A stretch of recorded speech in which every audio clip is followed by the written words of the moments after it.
everybody else has to be better moving forward. But what is doing well? Well, we'll talk about that coming up next here on Locked On Sooners.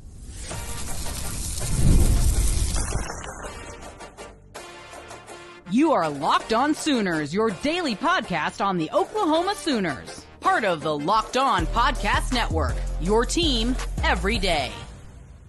So the Oklahoma offense might have struggled, but the Oklahoma defense, they cooked once again. I know Donovan Smith had a nice day efficiently, completed more than 80% of his passes.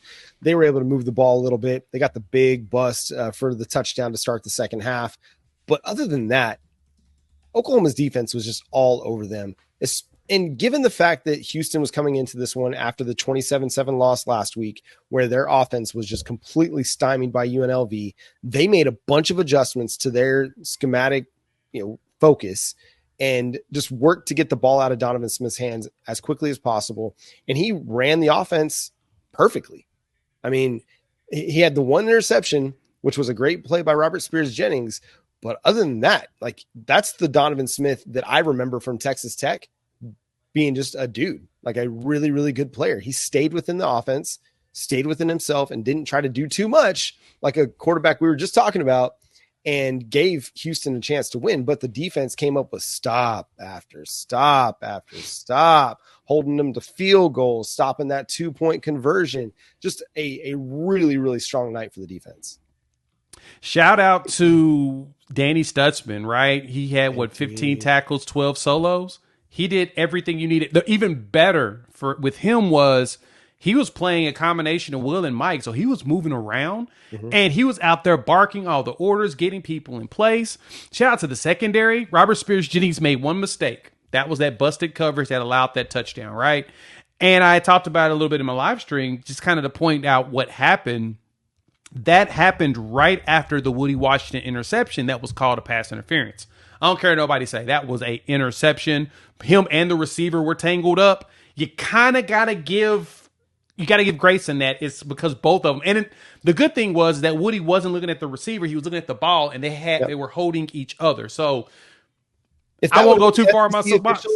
If that would have been SEC officials, that was an interception. Yeah, exactly. They let them be physical. And so I'm going to get off my soapbox on that. But the thing is that right after that play, the crowd, y'all were crazy. Shout out to y'all. And that's not a bad thing. Y'all were booing. Y'all were getting loud, making noise. And Danny even said he has to tape his headset sometimes, his helmet, because he can't hear. And it's mainly because you guys are being super loud on defense, especially third downs and stuff. Well, on that next play, Billy was barking orders to everybody. Let everybody know in the secondary. He told Kendall. He tried to get to Robert Spears. I don't think he heard him. And Robert Spears Jennings decided to go for the tight end in front of him. And I think it was Des Malone over there with him. Either that or Jacoby Johnson. They both crashed in. And that let Manjack go right behind him. Robert Spears Jennings was supposed to have been back there. If he would have been back there in that zone, that pass wouldn't happen. And so the good thing is he made it up. He started to recognize that Donovan Smith was going to throw the ball short. So he just came across and picked it off. That is what I was kind of hoping we'd done more of in the game. But overall, they worked it. Let me tell y'all something. Last season, statistically, our guy, Donovan Smith, who we played against just now, against Texas, he was 32 for 46, 378 yards and 3 touchdowns. That's how he played against Texas, in which we thought Texas had a really good defense last year. He's no scrub, right? He's not great, but he's good. He's a very solid contributor at quarterback. And so he had a very good game against Texas last year. So we knew that he was going to go out there and try to pick us apart. But the good thing is we did not allow him to really go deep. He had 5 passes over 10 yards in the game and 3 of them over 20. We did a really good job of making him go where we wanted, and we forced punt after punt after punt. Can't complain about that. No, not one bit. You get a guy to just keep dumping it off, and make a team drive the field, and eventually it's going to benefit you. Eventually they're going to make a mistake. You're going to come up with the stop in the run game. You're going to do what you're capable of. And you're going to get off the field. And Oklahoma was able to do that. Again, you allowed just 1 touchdown. and then you stop the 2-point conversion. Again, showing big time resiliency on defense. I thought the defensive front was good once again. I thought they were generating, I think, as much pressure as you could with a guy getting the ball out of his hands as quickly as Donovan Smith was. Dominic Williams, I know we're going to talk about standouts in the next segment, but man, Dominic Williams, dude, that's the dude that you were really going for, right? The guy that you were really trying to get after because of that right there. I mean, a guy that can really just take over a game, and he did just that. Yeah, he did. Dominic showed up. You saw Jaden Jackson getting some pressure. Gracen Halton getting us that safety.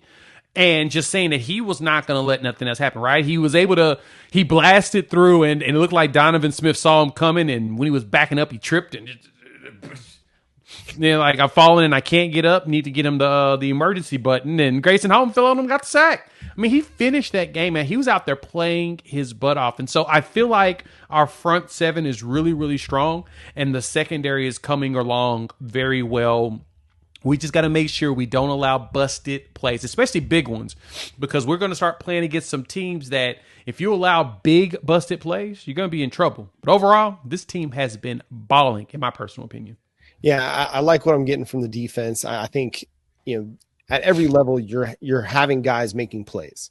You're having dudes up front taking over possessions and making plays to get off the field. You're having the linebackers stepping up, whether it's Stutsman or Samuel Masigo or Lewis Carter, or, you saw Jaron Cannon getting in there and getting after it. Kip Lewis was good once again, or the secondary, I thought, had another really, really solid game.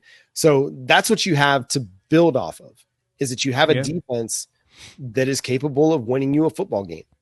And how long has it been since we felt good about that? Now, we had defenses at different times that would kind of show up and be able to, get a late stop and win you a football game. But it was a consistent performance from start to finish. Just when you thought, okay, maybe they're going to start getting tired out here. No, they turned it up a notch, right? When Houston was, trying to mount that comeback on that second to last drive that they had, what happened? Well, Gracen Halton just darted through the offensive line and got the safety. He was on a leash and somebody let him off and he was after him. It was crazy how quickly he got into the backfield and got him. And so that's the thing that's really encouraging about the defense, is that as the game went along, they didn't get more tired. They didn't wear down. They didn't slow down. They continued to just play and continued to battle. And I didn't notice, an increase in missed tackles, some of the things that you would expect to happen as a game went along. Again, it just, from start to finish, a consistent product. And that's what you want, right? You want the team that shows up first play of the game in the first quarter to be the same team that's showing up on the last play of the game in the fourth quarter. And that's really, really encouraging. Yeah, that's the big thing for me is seeing that, like you said, even with 35 minutes of field time for this defense, a lot. They were like, no, we're gonna cause problems and we're gonna make sure that this team's not gonna be as successful as they want. We forced 8 punts, right? They did everything he asked for and more. I'm proud of the way that the defense played, and some people may not be sold on it. I am. I'm sold on the fact that they're forcing teams to do not what they want. They're making them chip away. And then at a certain point, especially in the run game, we're not letting them run on us. That was one problem we did have in the past. Right. This year, we're not allowing those runs, right? We're one of the top rushing defenses out there. We're getting up, maybe 60 yards a game? That's pretty low, especially in some of the teams we played against that like to run the ball. We'll see come Tulane and then Tennessee and then Auburn, because those three schools love to run the ball. If we're holding them well under 100 yards, that's going to be disruptive to their entire offense, and that's going to be critical for us to be able to win. Yeah, I don't expect Oklahoma's defense to be able to hold a team like Tennessee to 1.7 yards per rush, but if they can hold them to 3 yards per rush, that's going to go a long way to having a chance to beat that team when the Vols come to town in 2 weeks. Who stood out? What games stood out in SEC play? We'll discuss coming up next here on Locked On Sooners.